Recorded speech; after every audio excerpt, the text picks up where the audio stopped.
大家好啊，歡迎翻到嚟奇靈怪怪啊！呢排就鬼門關大開啦，咁我就揾咗幾個雖然唔係好有關係，但係絕對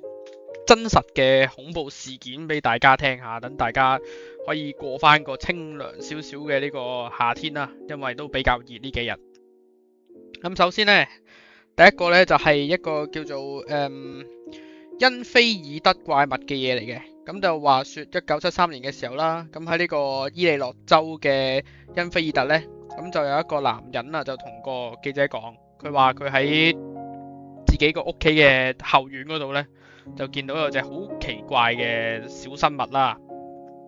咁呢，就根據呢個佛龍山嘅記事報啊，就報道啊，當地嘅居民啊，呢個亨利麥克丹尼爾呢，就話啦。佢呢隻嘢呢，就生住3隻腳嘅，咁佢就比較身形就比較短小啦，個軀幹，咁就有一對好短小嘅前肢啊，然之後呢，仲有2隻好似電筒咁鬼大嘅粉紅色眼啊，咁呢啲人聽完之後都覺得好奇怪啦，係咪先？但係佢始終都係去報警噶嘛，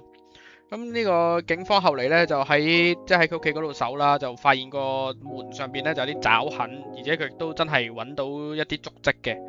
而呢啲咁嘅足跡呢，嗰啲警察嘅報道就係話好似狗咁樣嘅腳印，但係呢隻狗呢，就唔係普通嗰啲狗嚟嘅，有6隻腳趾嘅呢隻狗，唔知點解。咁呢個 Daniel 呢，就接受呢個電台採訪啦，咁呢就講啦，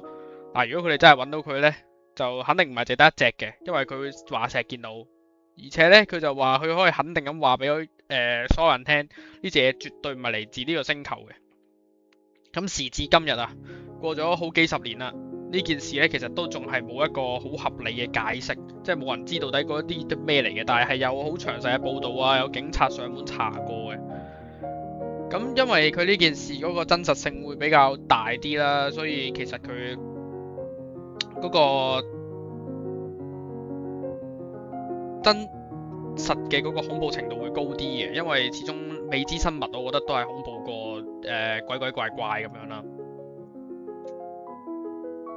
好啦，咁第二個真實事件呢，就係一個叫自殺酒店嘅地方啊。咁啊話說呢，哥倫比亞呢就有間酒店啦，咁佢就叫德爾薩爾托酒店啊。咁呢，佢就其實本身就係以呢個全球最鬧鬼嘅地點之一而聞名嘅。咁佢流傳嘅嗰啲靈異故事呢，就實際上就比佢接嘅客仲多，因為好坦白咁講，啲人都唔敢去住噶啦。咁呢間飯店呢，就有一個建築師啦，咁呢個建築師咧就係 Carlos，咁呢個 Carlos 咧就喺1923年嘅時候咧就設計呢嚿嘢啦，咁就坐落咗喺呢個特肯達嘅馬瀑布嗰度啦，咁就喺佢隔離嘅，咁其實就非常之靚啦，你係可以睇到個瀑布嘅直頭係，咁但係咧就因為呢度咧成日都發生咧嗰啲住客因為太過靠近啲瀑布嘅邊緣啊，所以唔想飛落街嘅呢啲日嘅悲劇啦，咁就令到好多人都對呢間咁嘅酒店其實對於佢有啲咩裝修啊咩都唔係好熟，但係純粹就係知道啲人會成日喺呢度唔想跌咗落去個瀑布底嗰度啦。咁咧呢個最奇怪嘅地方咧就係呢個酒店個名啊，即係我啱啱提過佢個名咧，其實咧佢喺呢個當地嘅文字嘅意思其實就係叫做眾生一躍嘅酒店啊。咁呢，所以其實就啲人就話好邪啦，因為佢既然叫得呢個名，其實佢本身係諗住話啲人係想入去睇到一個可以眾生一躍咁樣嘅境地，但係結果真係有人走去唔小心跳咗落去又好，跌咗落去又好啦。咁就令到好多呢啲咁嘅地方呢，就流傳住呢啲咁嘅，即係唔好理啲咩，但係真係有人跳咗落去啊嘛。咁呢，就令到當地就人心惶惶啦。咁啊更甚而知啊！呢個當地根據當地嘅傳說啦，佢就聲稱啦，就話啲原住民呢，就有陣時呢，因為為咗逃避啲西班牙殖民者嘅追捕啦，咁佢就會喺呢個懸崖嗰度直接跳鬼埋落去嘅。咁我覺得佢呢啲外國其實佢鬧鬼多數都係啲原住民嗰啲靈魂啊，或者唔知咩咒術啊，留咗喺嗰個土地上邊，即係譬如可能喺個酒店入邊，唔知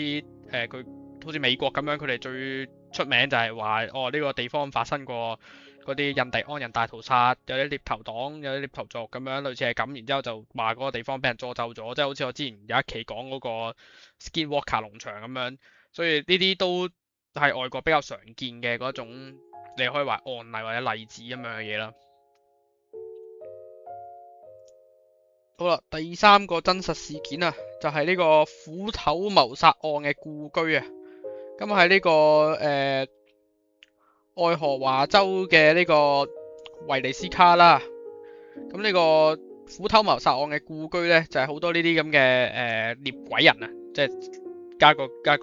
開引號生引號啦。咁即係好中意呢啲恐怖元素，或者會去睇一啲獵奇嘅案件嘅人嘅熱門景點啦。咁就咩嚟呢？呢個斧頭謀殺案係咩嚟呢？就係話呢，1912年嘅時候呢，呢度呢，即係呢個故居就發生過一單，即係人哋聽落就好匪夷所思同埋好奇怪嘅一個謀殺案啦。咁就呢，就有一個身份不明嘅兇手啦，就揸住把斧頭呢，就擊碎咗6個小朋友嘅頭啦，同埋2個成人嘅頭嘅。咁呢，就導致佢哋全部死鬼晒。咁呢間房呢，就本身一直以嚟呢都係好丟空噶啦，咁好正常，因為你冇人會喂師兄啊，你成屋都係血，你要抹都難搞啦，係咪先？咁但係呢，喺1994年嘅時候呢，就俾人哋買鬼咗啦，呢個咁嘅地方。咁佢買嚟做咩呢？咁呢個人呢，就好識，我覺得佢係掌握到財富密碼。點解呢？佢就係按照翻喺1912年嗰個原貌進行修復啊，就將佢改造成一個旅遊景點啊。咁喺呢個呢棟咁嘅鬧鬼老宅嗰度住一晚呢，你就要俾428蚊美金，係428蚊美金。咁嗰啲遊客呢，就成日都話呢，喺呢度收到好多啲奇異嘅超自然現象啦，譬如呢，就聲稱話睇到有個揸住個斧頭嘅男仔喺個走廊度行嚟行去啦，或者話聽到啲小朋友喺度尖叫咁樣啦。咁我覺得呢啲貼錢買難受嘅，認真講句，即係你明知嗰度可能會有啲咁嘅事嘅，除非你真係好想去知啫。咁呢，就，但係呢，本身就大家都好開心嘅呢度，即係個業主又開心啦，跟住啲人有走過又開心啦。但係呢，喺2014年嘅時候呢，11月呢就發生咗一樣嘢，就令到呢間屋呢就又有個更深層次嘅呢個陰暗嘅色彩啦。咁啊嚟自呢個康斯威辛州萊茵蘭嘅一個37歲嘅男人啊，咁啊 Robert 啦。咁呢個呢，就當時呢，就同朋友一齊喺度做個即係入去住，跟住睇下有冇啲咩啦。跟住結果呢，點不知佢真係撞到啲好恐怖、好驚魂嘅嘢啦。咁係發生咩事呢？就係呢個朋友呢，就突然之間發現咗佢嗰個心口俾人哋拮傷咗。咁但係呢，即係法醫佢哋檢驗呢，全部都係話佢自己自殘嘅。咁呢個佢個 friend 梗係即刻打電話報警啦。咁然後呢，佢本身係俾人哋送去附近醫院嘅，但係因為實在太過恐怖危急同嚴重啦，佢個傷勢，所以就俾人哋送咗去呢個一個比較大啲嘅醫學中心嗰度啦。咁當年呢個鎮嘅治安官呢，就話啦，咁呢個事發呢，就喺凌晨嘅12:45左右嘅。咁佢就係拮落自己個心口嗰度，唔知咩原因啦。咁但係呢，最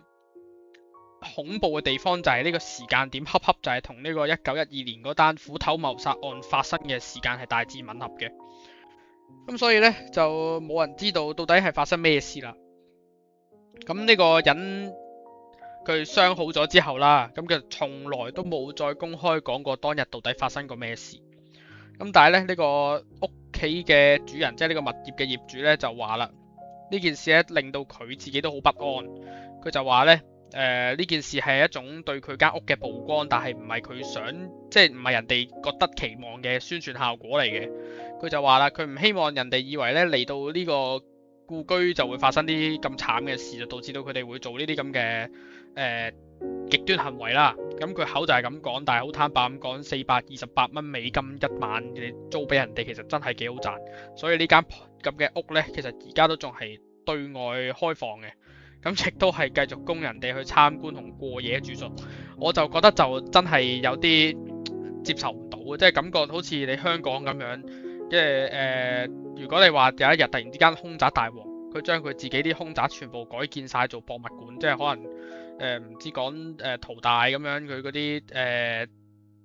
啲四屍命案定唔知咩嗰啲，佢突然之間話重新原有面貌收輯咗，我相信冇香港人會去，仲要你俾錢去㗎，我覺得就冇乜可能性，即係至少香港嚟講唔會有咁嘅想法啦。但係外國嘅話，唔知點解佢哋好中意係將呢啲咁嘅地方做成博物館，即係可能係一啲好獵奇或者好恐怖、血腥嘅地方，佢哋就中意攞嚟咧整成博物館俾人嚟參加。即係好似英國其實佢有個咩女王號，其實都係咁。我就唔係好明點解佢哋好似要以身犯險去做呢件事咁樣。好啦，多謝大家聽呢期嘅奇靈怪怪。如果大家有啲咩想聽或者有啲咩自己真實嘅靈異事件發生過呢，可以喺下邊歡迎留個言同埋記得 like 同 subscribe 我哋。多謝晒，下期再見。